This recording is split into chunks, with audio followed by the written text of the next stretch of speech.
And a big Thursday to you on lcpioneers.com live, presented by PioStream. We do this 4 days a week, Tuesday through Friday at 11:30 to try to keep you connected with our Lewis and Clark community while everyone is away because of the coronavirus pandemic, not being able to be on campus now into the final day of finals at the undergraduate campus for Lewis and Clark. So we try to bring you stories and chances to speak with student athletes, coaches, Lewis and Clark community members, and alumni 4 days a week at 11:30 on Facebook Live, also archived at youtube.com/lcpios.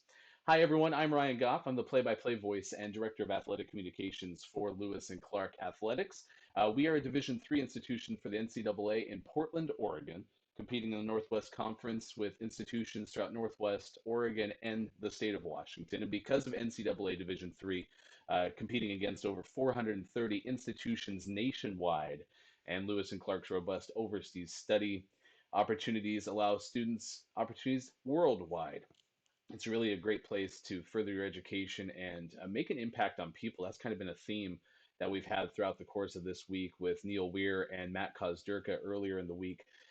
Men's cross country record holder and alumnus from class of 2002 and the head coach of Lewis and Clark baseball, respectively. We invite you to connect with us, especially in today's show, in our Facebook Live comments below. Hopefully, you're finding us through LC Pioneers on Facebook. You can also reach us twitter.com/LCPioneers, Instagram.com/LCPioneers, and email as well, sports@lclark.edu, because today, in conjunction with our Lewis and Clark Student Athlete Advisory Committee and the NCAA, we're trying to break the stigma around mental health. And so we have Aimée Milne and Robin Keillor on with us today from the Lewis and Clark counseling service, or part of that case management and all the things that go around the support that's available to Lewis and Clark students and the entire community on Lewis and Clark's campus. The whole campaign has been running since Monday. Our Student Athlete Advisory Committee has done a really nice job to try to keep people involved on their Instagram. You can see different quotes and things that they've had from our coaches about how our coaches are supporting mental health of their student athletes and the community at large. But the whole idea is this is just a 4 day stretch of what is obviously a 365-day a year endeavor to make sure to break the stigma around mental health. Just kind of highlighting the areas where student athletes and students alike have support networks across the country.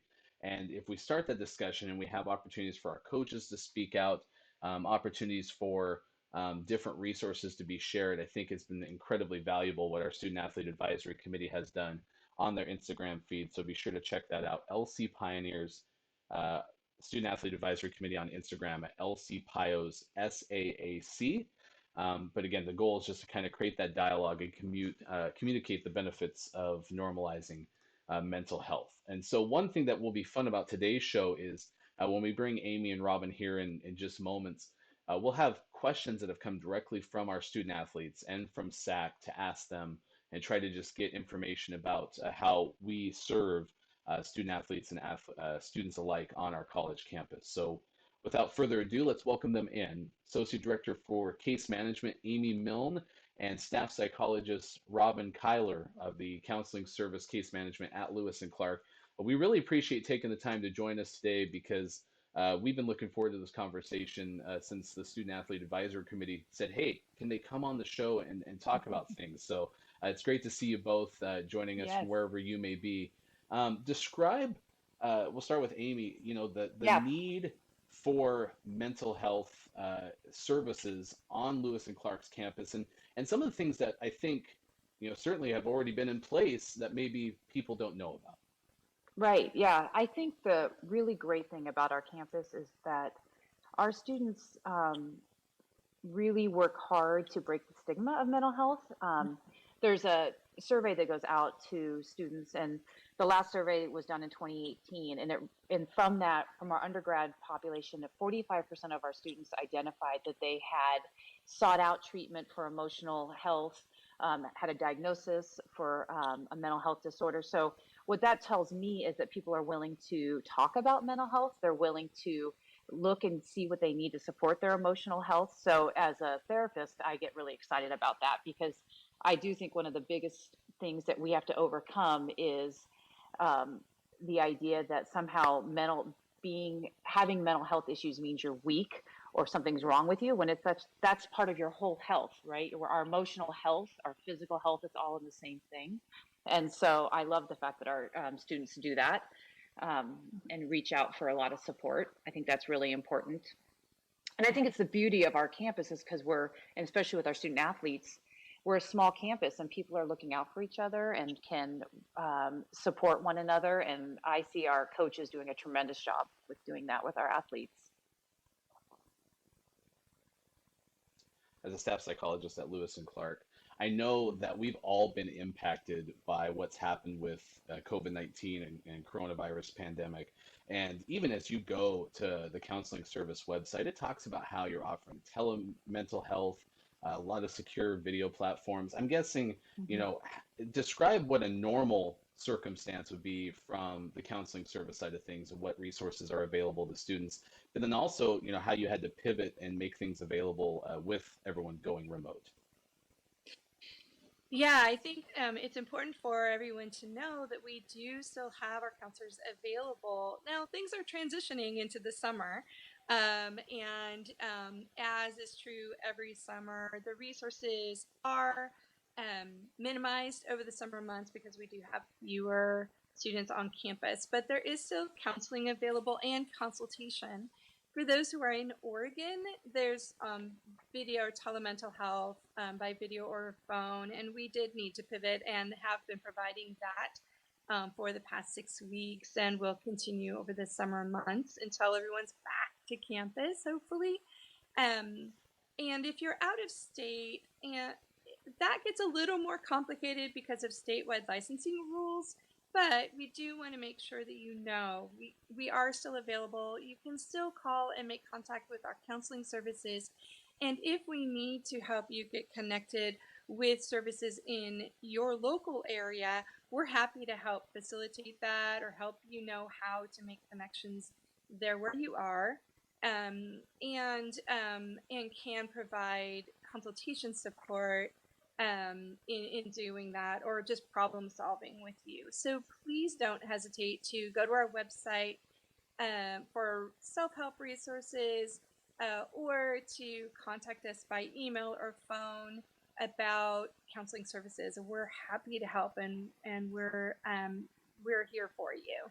Mm-hmm. You can find those resources online by searching for counseling service. It's lclark.edu/offices/counseling_service. And Aimée, you definitely wanted to make it known about those resources regarding, health and wellness, mental health around the COVID situation. I guess one thing that, I have a question about is if you have anything to add about what Robin said there, I'd love to hear it. But also, for someone not familiar, I see case management and I see counseling service. I'm not quite Right. sure necessarily how those two things work in conjunction with one another. So if you can Yeah. elaborate on that for us, that'd be great. Yeah, I think that's a common confusion on campus. So essentially, I would say case management is a good place to start if you're not really quite sure what you need, but you're having a barrier to, um, you know, feeling successful academically. You're having a barrier to, you're getting emotional support. You're having a barrier financially. I can be a good person to come talk to and say, like, this is what's happening for me. Can you problem solve with me and help me figure out how I get through this? And that might look like a referral to the counseling service. It might look like a referral to an off campus provider. It might look like connecting you to academic support. So I usually tell folks it's like when you're not really quite sure what the answer is, but you're having something that's keeping you from living the life or doing what you want to do, come see me and I can help problem solve and figure that out for you and get you pushed in the right direction. So that's kind of what case management does versus counseling service, which is actually therapy, brief, short term therapeutic engagement for our students. So, yeah, so does that answer that question, Ryan? Yeah, absolutely. And Okay. we do want to get into some questions that we have directly from our student athletes for both Hmm. Robin Keillor, staff psychologist on the left of your screen, Aimée Milne, associate director Hmm. of case management for Lewis and Clark on your right. Our student athlete advisory committee, as I mentioned, in conjunction with the mental health awareness campaign from the NCAA, have been sharing resources and thoughts on their Instagram all week long. And so the first question we have is, um, you know, just simply helping teammates or friends. What are some of the things that a good Yeah. teammate or friend can do if they notice that someone on their team or someone in one of their classes seems to be struggling with mental health? Yeah. I Do you want think, to take that, Robin? Yeah. yeah, I'll start and you can always Hmm. add, Aimee. I think that one thing is to be willing to check in, let Hmm. people know about your concern, and just don't just watch in silence and Yeah. worry, but rather just go right ahead and say, hey, I'm kind of noticing you don't seem quite yourself. Um, is there any way I can help, or is there anything that you're needing? I think that sometimes we worry about maybe someone will not want the attention, or we don't Hmm. want to, make them feel like we're assuming that there's a problem. And I think you can trust that people will let you know if they're actually fine and they just haven't been sleeping well because they've had a huge paper this week, Yeah. or if it's something minor. But it does open a door, Hmm. in case they are struggling. And it does break down that stigma that we're not supposed to talk about it. I think it's Yeah. important to be willing Hmm. to let people know you care, especially with your teammates and the community that you want to build of caring and belonging. That helps people be seen. Yeah. Yeah. And I think to kind of continue that, like having some resources in your back pocket when you have those conversations can be really helpful. So when you're going to talk to somebody, like knowing like, hey, this is how you get a hold of someone in the counseling service, or I happen to have met Aimee before, and I can help you get connected, so that when you're hearing your teammate or your friend struggling, you have something that you can offer up that might be helpful, so that you're not just holding that information. I think that sometimes folks on campus get nervous about having to hold the emotional care and keeping of their friends or teammates and not feeling like they can do something about it. So having some resources in your back pocket. I, Um, I yeah. can add one thing too. I think that also, if you're someone who has ever sought counseling services and can kind of just share what your experience has been like, sometimes it can help to just normalize Hmm. your that it's okay to go and talk with someone. There's also Absolutely. some great resources online, including the NCAA, that have modules that will teach you how to talk Hmm. about your mental health concerns for friends. If you'd like those, um, there's some on the ncaa.org/mental health, and also on Aimee's website, the case Hmm. management website. There's some really helpful resources through the Judd Foundation Yep. that gives some ideas. I believe Love is Louder. Is that right, Yeah. Aimee? Hmm. That Yeah. gives It's a them great campaign. Yeah. some ideas about how to talk to a friend if you're not sure what the words are to Yeah. use. Yeah. And we've shared two of those links already in our feed on Facebook Live, both to the Okay. counseling service at Lewis and Clark and case management, and we will link the NCAA resources as well. So those are definitely great things that are available to us already.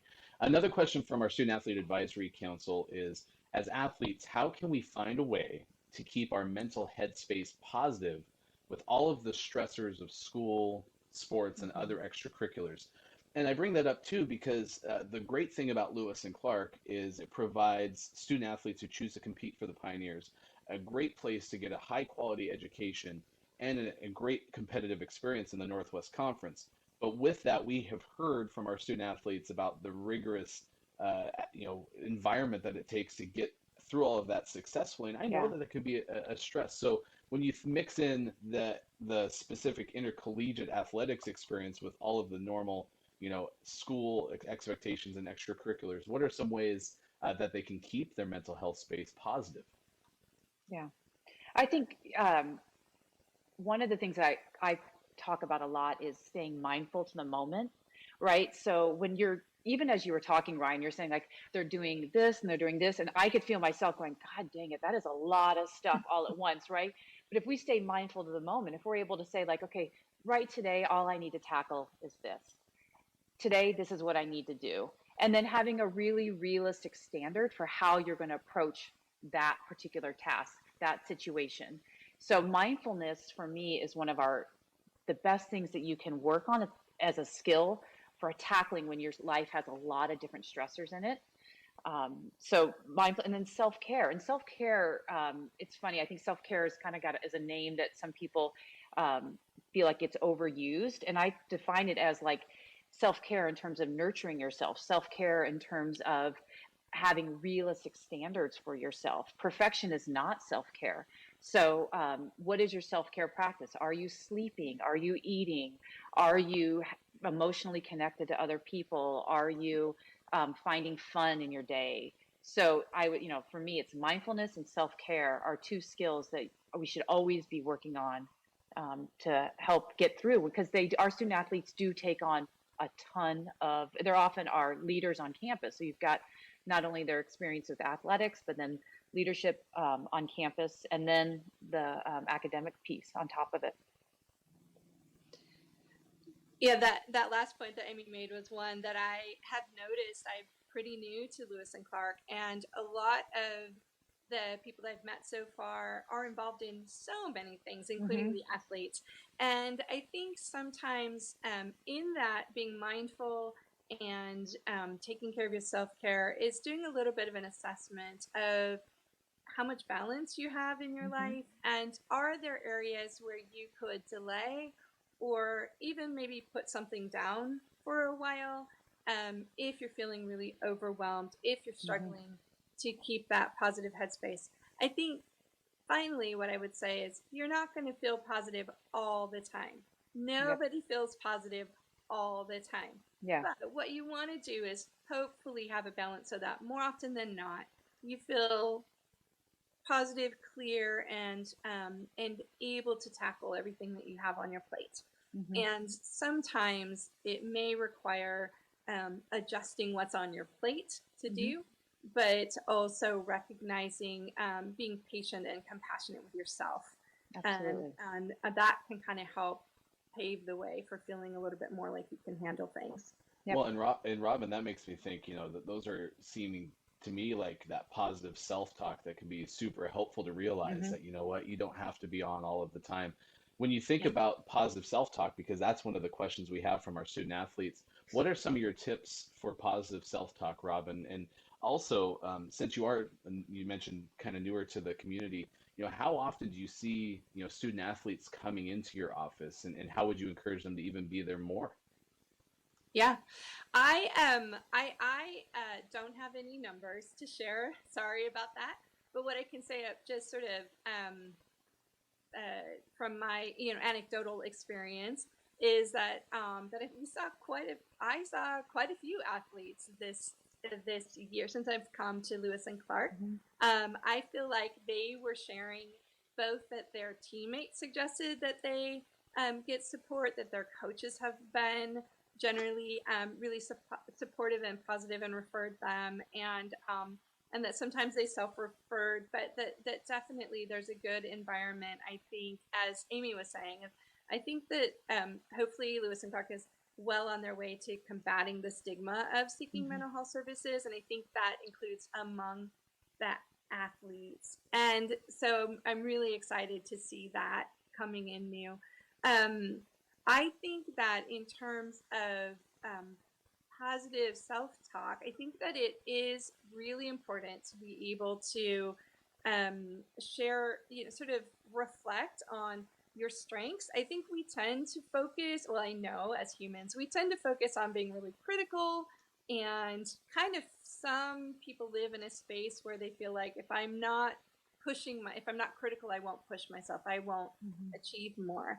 And that can go a bit too far. And so I think it's really important to have that realistic balance and to be able to focus on what are your strengths and what do you feel like you're doing well or adequately any given day. And really, one thing that can help you stay in that positive frame of mind is empirically proven in research that having a moment, sometimes it's journaling this and sometimes it's just reflecting on it at some point during the day, to think of 3 things that you're grateful for, or that went well in the day, or that you feel positive about in the day. And it can be as small as, wow, I had the best cup of coffee that I've had for a while.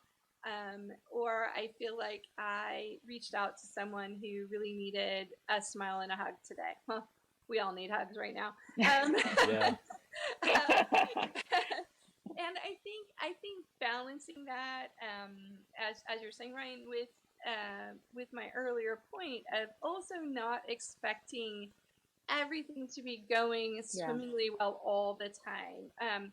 That's just not realistic, and I think especially increasingly over time, we've kind of gotten to a point as a society where we get to see a lot of just amazing celebrations of people's successes and accomplishments because of um, the proliferation of social media and the internet and easy access to worldwide accomplishments and successes and strengths.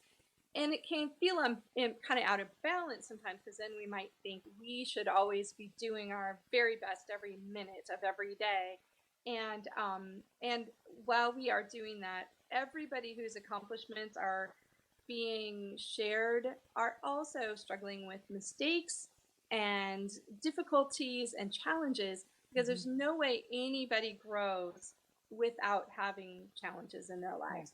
So we need to remember when we're having those kind of not perfect days, that's actually growth. That's actually Yeah, a good thing for us. And Amy, hmm I think it's important too. I mean, we're right on the heels almost of finals, right? So there's right. students who are going through the finals process, which can always be a stressful time. They're going to get on the hmm other side. And I'm sure there's going to be some relief because things went well. And I'm sure there's going to be some tough times because things didn't go as well as you had hoped, et cetera. So let's close with this. What are some things that our student athletes and students alike can do post finals to make sure that they go into the summer in the right headspace? And then certainly let's Right. reiterate the things that are available to them that maybe we put into place because we've been off campus for almost 2 months now with the COVID-19 circumstances. Reiterate for us, things that Yeah. are available to them, please. Well, and I think that's where I'll kind of have you, going back to my webpage in terms of looking at this is a good time once your finals is done, kind of looking back with curiosity and without judgment, just with curiosity about what worked well, what didn't work well, making some goals for yourself in terms of like what you want to tackle over the summer. And then if you feel like that requires some professional support to help you with getting those goals, there's all sorts of links on my webpage for folks to be able to find providers in their community to be able to partner with on that. So I think definitely, doing that, sort of looking within yourself and then also really thinking about like what can you do now in terms of self-care, and that like the basic sleeping, making sure you're eating well, making sure you're staying connected.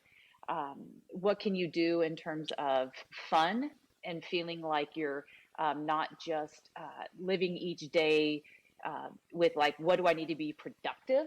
Like, I think that's one thing I see our students do a lot. It's like, how do I need to be productive? How can I be productive? How can I be productive? It's like, what am I doing that kind of is fun and childlike almost, like, playing games, but doing things that kind of remind you about what life is about.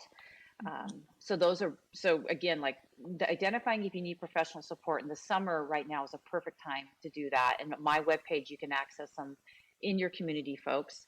And then just, the care and keeping of yourself. I want to say that, when you're talking about how we talk about ourselves, I always tell folks, it's like, if you had a loudspeaker that was telling everyone what you were saying about yourself to yourself, how would you feel about that, right? Like, because I think that sometimes we don't realize that what we're saying to ourselves is nothing we'd want anyone else to hear because it's so shaming. So think about, like, we don't talk to others that way. How do we talk to ourselves? And that can be a good gauge for that.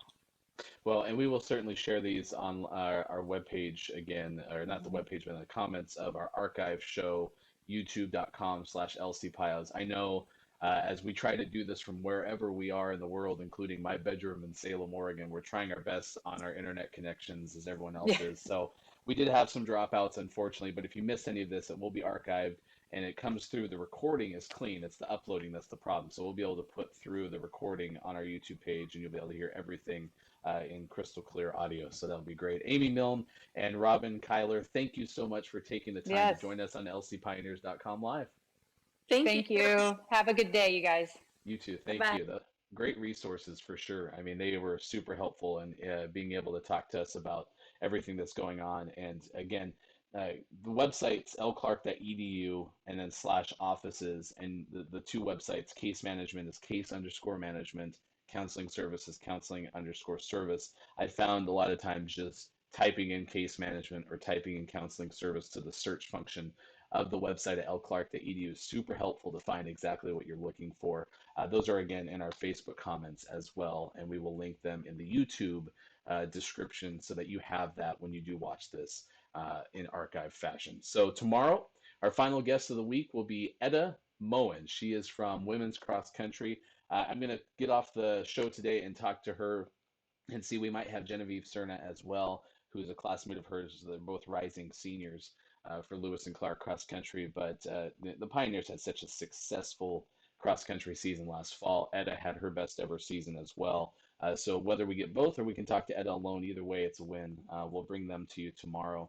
And we're working on our guests as well for next week. Always open to suggestions. If there's anyone that you want to hear from, go ahead and send us an email, sports@lclark.edu, LC Pioneers on Instagram and Twitter, or in our Facebook comments as well during the show. But that's what we have lined up for tomorrow. We will let you know our guests for the rest of the show next week as well on Friday. So until we talk to you again, I'm Ryan Goff. Thanks for having fun with us. Big thanks to Aimée and Robin and our Student Athlete Advisory Committee for helping us break the stigma. And you can follow all their great work in conjunction with NCAA's social media campaign on their Instagram, LCPiosSAC, SAAC, Student Athlete Advisory Committee. That's where you can find those resources and information as well. So until tomorrow at 11:30 for more lcpioneers.com live. I will talk to you then. Goodbye, everybody. I think everyone should take intro to chemistry because the chemistry department here is phenomenal. Everyone I've known has had a good experience with everyone in that department, so I think it's a worthwhile course to take. What is one class that everyone should take at Lewis and Clark? I really enjoyed Education in a Complex World. You kind of get to discuss all the issues that exist within education today, and you get to kind of explore that by going to classrooms firsthand and volunteering with children, which I thought was a really wonderful experience. One class that everybody should take at Lewis and Clark is anything with Kundai Trindo. I think he definitely changed how I thought about rhetoric and media studies and just education in general. For me, it was international affairs, just intro to international affairs, because I think it really gives a good perspective on important issues around the world.